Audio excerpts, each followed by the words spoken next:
इस प्रतियोगिता से मुझे मेरी जिंदगी का पहला अवसर मिला। हालांकि घर में मैंने इस बारे में किसी को कुछ खास बताया नहीं था, लेकिन जब मैं कामयाब होकर घर पहुंचा तो सब मेरी कामयाबी के बारे में पहले से ही जानते थे। मनोज ने उन्हें सब कुछ बता दिया था। सब खुश थे। मुझे कुछ दिनों बाद मुंबई जाना था, जहां से मुझे एक नया भविष्य मिलता, लेकिन मेरी मम्मी इस बात के लिए राजी नहीं हो रही थी। उन्हें लगा था कि इस प्रतियोगिता के बाद ये सब यहीं खत्म हो जाएगा। न उनको और न ही खुद मुझे ये उम्मीद थी कि बात यहां से आगे भी बढ़ेगी। एक सुबह माँ और मेरे बीच नाश्ता करते हुए बस यही एक मुद्दा छिड़ा हुआ था। देख अंश, तुझे पता है ना कि कितनी दिक्कतें आती हैं मुझे घर चलाने में। ना तो मेरे पास इतने पैसे हैं, ना ही मैं चाहती हूँ कि तू जाए। मम्मा, लेकिन दिक्कत क्या है जाने में? ये तो एक टूर जैसा है, कुछ 4-5 दिनों की बात है। तू कभी अकेला कहीं गया है क्या? मैं तेरे साथ जा नहीं सकती। अब क्या चारा बचता है हमारे पास? मैं तुझे वहाँ अकेले नहीं जाने दूंगी। ये सब तू बाद में भी कर सकता है, अभी पढ़ाई पर ही ध्यान दे बस।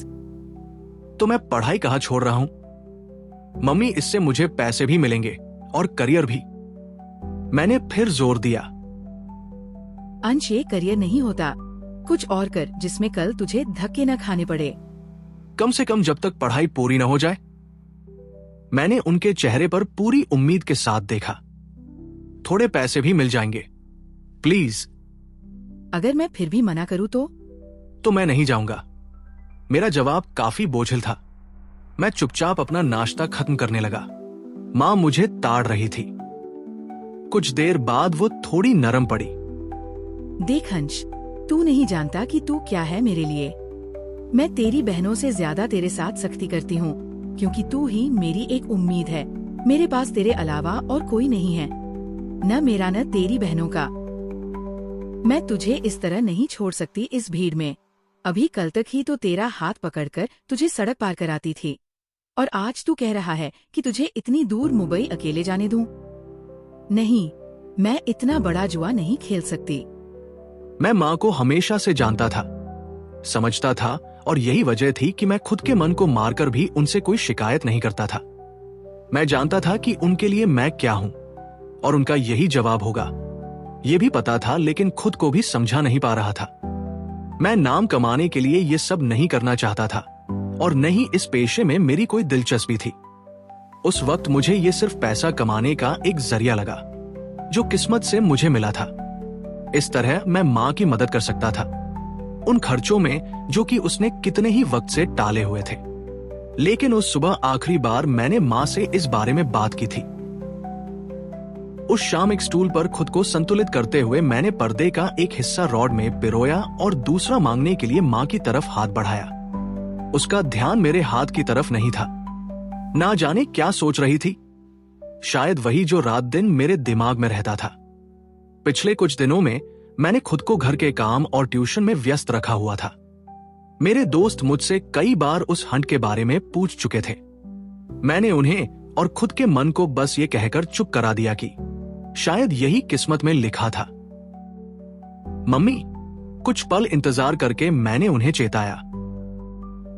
वो अपने ख्यालों से बाहर आई और तुरंत पर्दे का दूसरा पल्ला मुझे पकड़ा दिया। मैं उसे लगाने में व्यस्त था कि तू मुंबई कब जा रहा है? क्या? मैं डगमगाकर नीचे गिर पड़ा। उन्होंने पूछा ही कुछ इस तरह मानो मां नहीं। समीर हो, आपने तो मना कर दिया था। मुझे लगता है कि तुझे जाना चाहिए। उन्होंने अपना हाथ मुझे दिया। मैं खड़ा हुआ। पता नहीं क्यों, लेकिन मुझे लगा कि वह पूरे मन से नहीं बोल रही। आप नहीं चाहती थी कि मैं जाऊं। वो मुस्कुराई। तूने ना चाहते हुए भी मेरी बात मानी। लटके हुए पर्दों को हाथ से ठीक करते हुए। तू खुद निराश हो गया, लेकिन मुझे निराश नहीं किया। मेरी खुशी के लिए तूने अपनी खुशी छोड़ दी। मुझे दुनिया की इस भीड़ से डर लगता है, लेकिन इतना भी नहीं कि तेरी खुशी को उसकी भेंट चढ़ा दूं। मुझे दुनिया पर भरोसा नहीं है, लेकिन तुझ पर है। तू जहाँ जाना चाहता है जा। जो मेरे बस में होगा वह मैं कर दूंगी तेरे लिए। वो इस कदर मुझे समझ सकती है, ये मुझे उसी दिन समझ आया।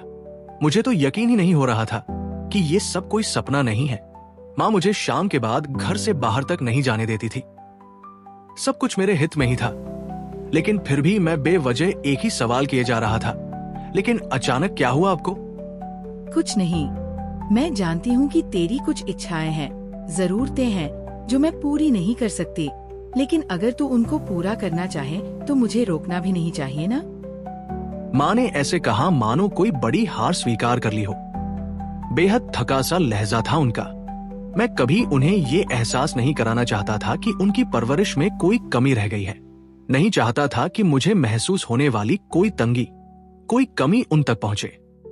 मम्मी, मुझे कोई कमी नहीं है, बस मैं कहीं से शुरुआत करना चाहता था। लेकिन मैंने आपसे अब तो कुछ कहा ही नहीं। हाँ, जानती हूँ कि तू मुझे घर में सबसे ज्यादा समझता है, लेकिन मैं भी तो तेरी माँ हूँ। तेरी खामोशी को समझने की आदत है मुझे, क्योंकि तुझे तब से संभाल रही हूँ जब तू कुछ बोलना तक नहीं जानता था। सुबह 5:30 बजे धीरे धीरे हरे पहाड़ों और धुंध के पीछे सूरज की नरम किरणें तेज हो रही थी। ठंडी छत के एक कोने पर खड़े मुझसे जैसे पूरा माहौल कह रहा था कि हर सुबह एक नई जिंदगी का आगाज होता है। फर्क नहीं पड़ता कि कितनी अंधेरी और लंबी रात आपने गुजारी है, फर्क इस बात से पड़ता है कि आप अपनी सुबह की उम्मीद नहीं छोड़ते। मैं अपनी इस सुबह से क्या उम्मीद कर रहा था, ये जान पाता इससे पहले ही मनोज की आवाज ने मुझे नीचे सीढ़ियों की तरफ बुला लिया। अंश, कैब तैयार है। मनोज मुझसे ज्यादा खुश, मुझसे ज्यादा बेचैन था इस यात्रा को लेकर। वो मेरे साथ इसलिए था कि माँ को मेरा अकेले जाना ठीक नहीं लग रहा था। बस घूमने के लिए मेरे साथ था वह। उसके लिए ये सिर्फ एक मौका था मुंबई शहर घुमाने का, लेकिन मेरे लिए ये बहुत अलग था। पहली बार एक बेवजसी बात के लिए एक अच्छी खासी रकम लेकर घर से निकलने वाला था।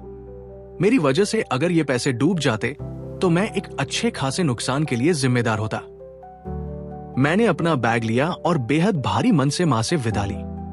जब तक मैं रेलवे स्टेशन नहीं पहुंच गया तब तक मेरा मन दो तरफा ही रहा। मुझे उस वक्त पापा की कमी सबसे ज्यादा महसूस हुई। कोई नहीं था जो मुझे कहता कि मेरा फैसला सही है या नहीं। हमेशा की तरह मैं अपने फैसले को लेकर जैसे अकेला था, और ऐसे ही अकेला छूट रहा था शिमला में मेरा परिवार। पापा होते तो मुझे जाने में ना झिझक होती और ना ही डर। दोपहर ठीक 12 बजे हम एक टैक्सी से उस पते पर आकर ठहरे। Portico, Lamington road. इस मॉडलिंग एजेंसी का नाम मैंने पहले कभी नहीं सुना था, और जब तक मैंने यहां पहुंचकर इसका आलीशान ऑफिस नहीं देख लिया तब तक अंदाजा ही नहीं लगा पाया कि मैं कितना बड़ा मौका खोने वाला था। और ये भी कि यहां आकर मैंने कोई गलती नहीं की। मनोज तो उस चिकने फर्श पर चलते हुए भी घबरा रहा था कि जाने कब फिसल जाए।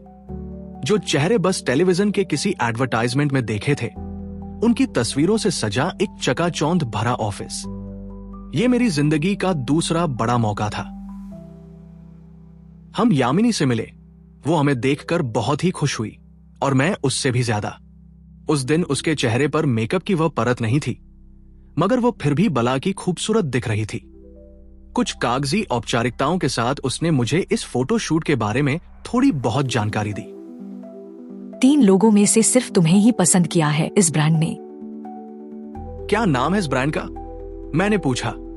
तुमने नाम सुना नहीं होगा। नया ब्रांड है किसी गुजराती कंपनी का।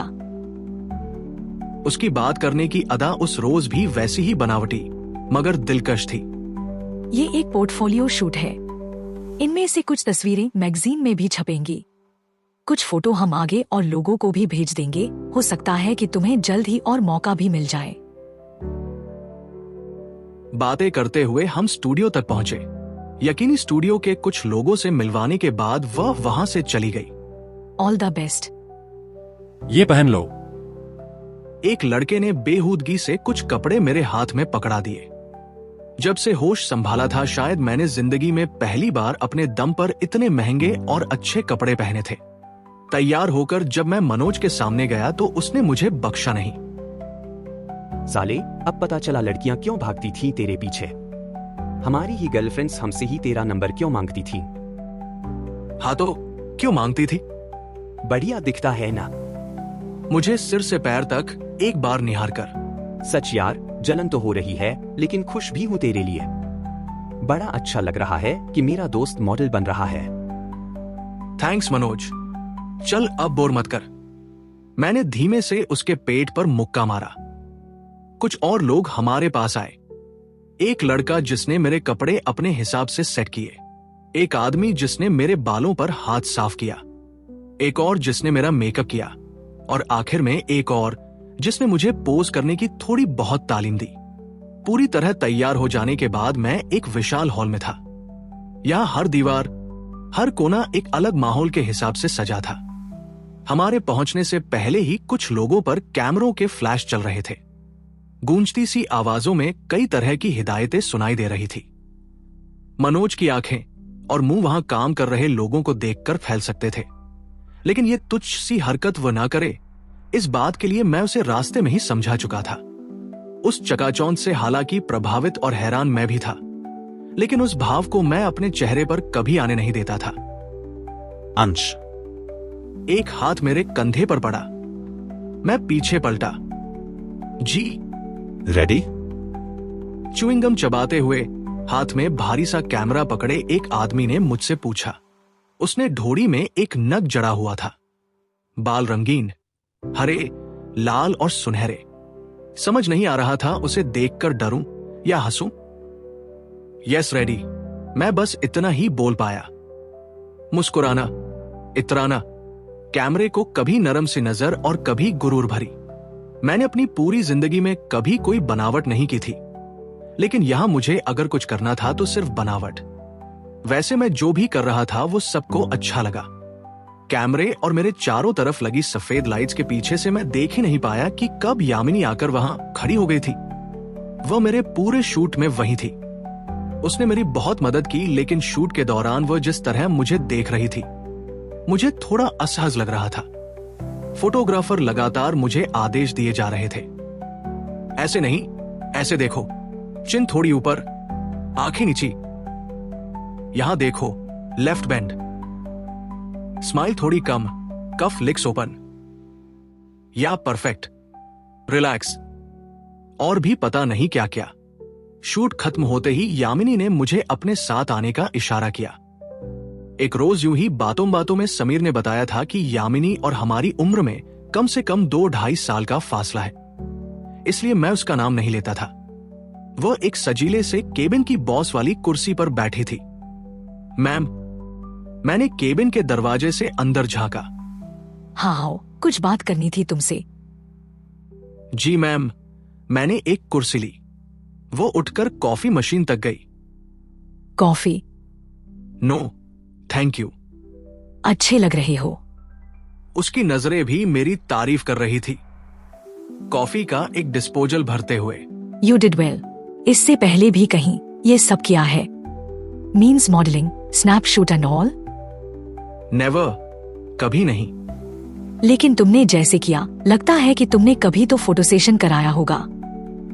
वो धीले से अंदाज में टहलते हुए मेरे पीछे से गुजरी। कैमरे से डर नहीं लगता?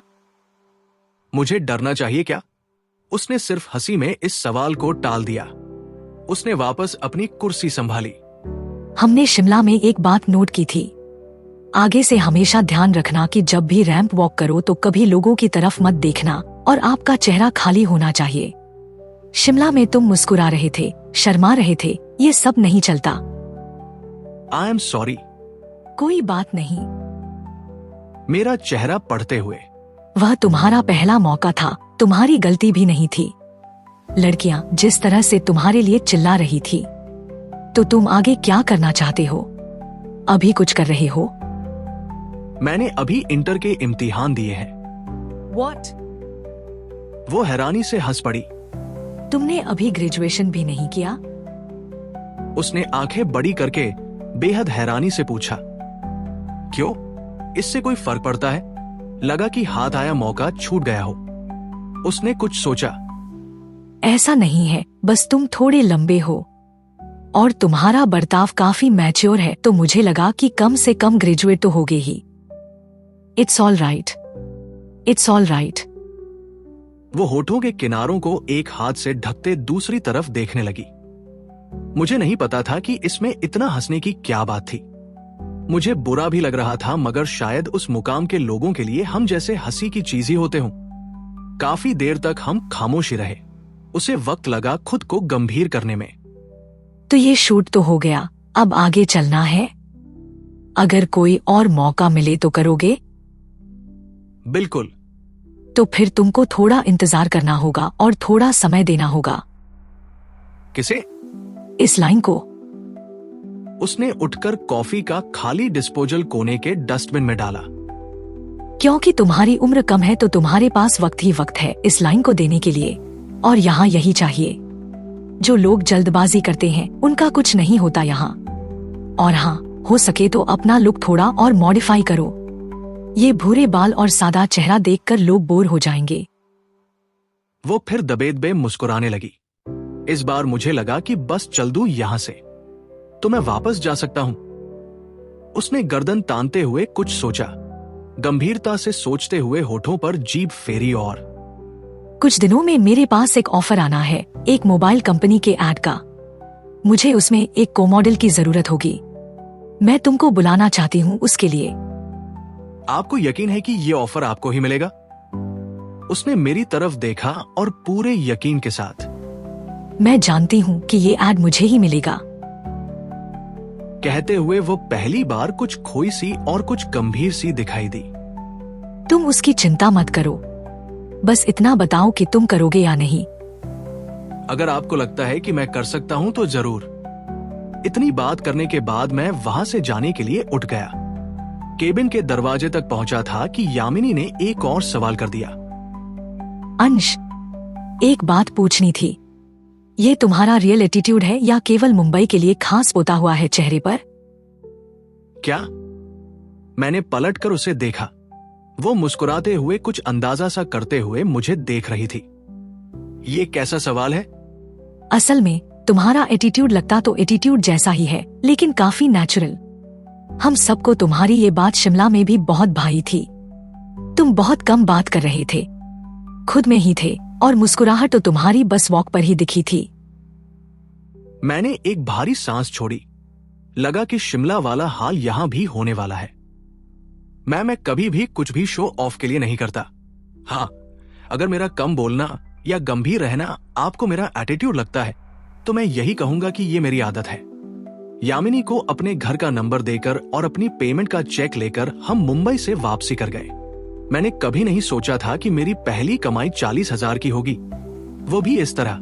करीब 4 दिनों में मैं वापस शिमला में था। जब चेक मैंने मम्मी के हाथ में रखा तो वो जितनी खुश हुई उतनी ही परेशान भी। ये उनकी 2 महीने की तनख्वाह से भी कुछ ज्यादा था। वो मुझे अपने पैरों पर खड़ा जरूर देखना चाहती थी, लेकिन शायद उस जगह नहीं जहां लड़खड़ाने के मौके ज्यादा हों।